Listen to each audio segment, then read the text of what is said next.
Olá, tudo bem? Tudo certo? Tudo ok por aí? Quem fundou as religiões católica, cristã, como conhecemos hoje e como surgiram?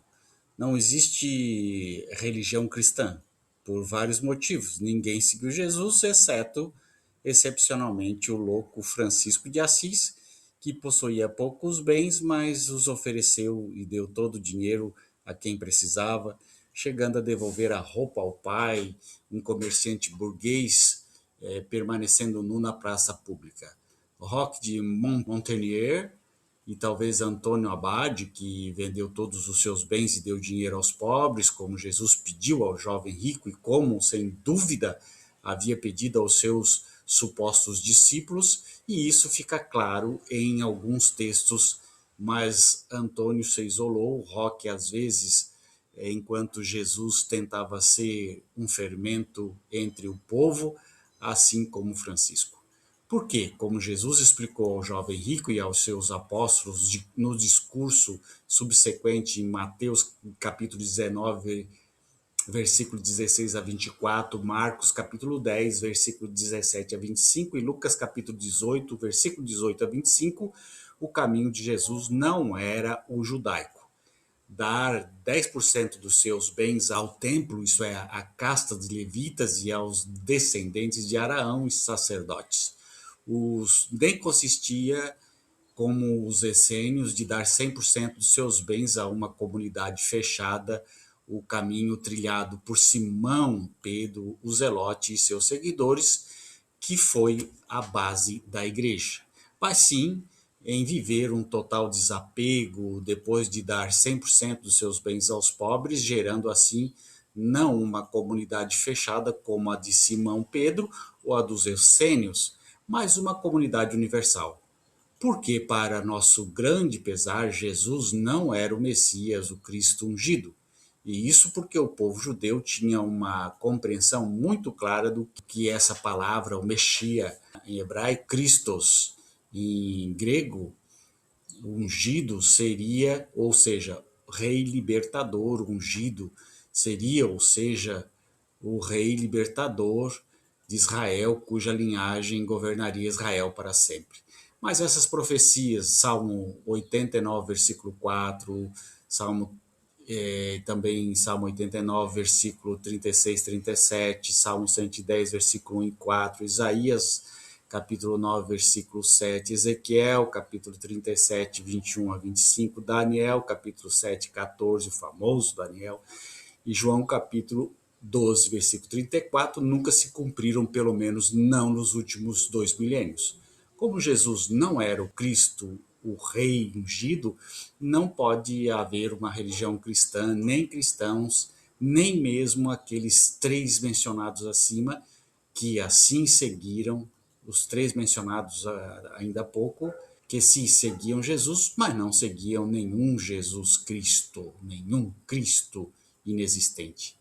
Lembre-se de que Jesus esperava ressuscitar, assumir o trono de Israel e vir em glória com um exército de anjos diante do povo presente quando anunciou sua morte lá em Mateus capítulo 10, versículo 23, e também capítulo 16, versículo de 27 a 28, capítulo 24, 34, Marcos capítulo 9, versículo 1, Marcos capítulo 13, versículo 30, também 14, versículo 61 e 62, e João capítulo 21, versículo 21 e 23. E é evidente que nada disso aconteceu. Ele não ressuscitou, porque se tivesse ressuscitado, ele teria assumido o trono de Israel e não teria fugido às pressas para o céu. Seus ossos e os seus parentes mais próximos apareceram numa sexta-feira de abril de 1980 em Talpiot, em meio caminho entre Jerusalém e Belém, a farsa cristã, um esquema de pirâmide que apresenta Jesus como Jesus Cristo, como o Cristo, violentando o significado e o termo Messias, conforme a tradição judaica, o construiu ao longo dos séculos, supostamente começando com Moisés em Deuteronômio, capítulo 18, versículo 18 e 19, não se bastava em Jesus, mas na mentira que construíram em torno dele, usando como desculpa e prostituindo totalmente seu exemplo e mensagem.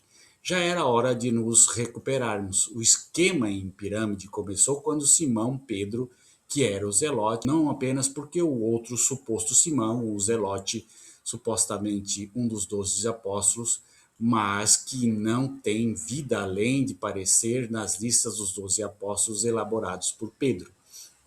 Isso nós podemos ver em Mateus capítulo 10, versículo de 2 a 4, Marcos capítulo 3, versículo 16 a 19, Lucas capítulo 6, 14 a 16 e assim por diante. Com o objetivo de remover a única apóstola Maria Madalena da lista e ao mesmo tempo remover de si o rótulo de Zelote, acusando o ser fictício disso. Mas isso não pode ser escondido, pois foi Simão Pedro quem desembainhou a espada que carregava e cortou a orelha de Malco. E sua fraude começa no fato de que ele não renuncia ao dinheiro como Jesus fez, dando 100% aos pobres.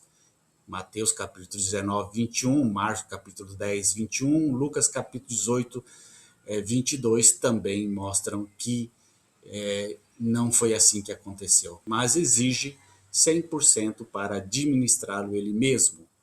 Mesmo sob a pena mais imediata da morte, assim como Jesus não o é. O que você diria se alguém tentasse convencê-lo de que Jesus, o mesmo que sugeriu oferecer a outra face a alguém que agredisse, que pediu perdão 490 vezes em um dia, sugeriu dar a capa a quem lhe pedisse a túnica, sugeriu comprar armas? Você está louco? Em seguida, leia Lucas capítulo 22, versículo 35 e 38.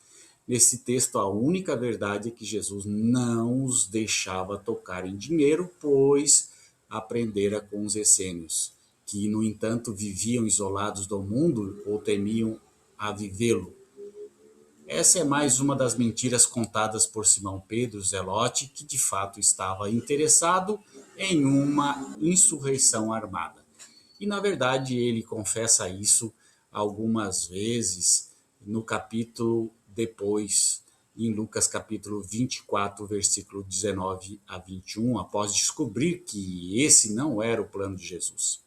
A outra interpretação distorcida da mensagem e do exemplo de Jesus, o fundamento do esquema piramidal chamado cristianismo, seja ele ortodoxo, católico ou mesmo ligeiramente protestante, foi a invenção do prêmio máximo do paraíso eterno por Paulo, o Paulo de Tarso, o Saulo.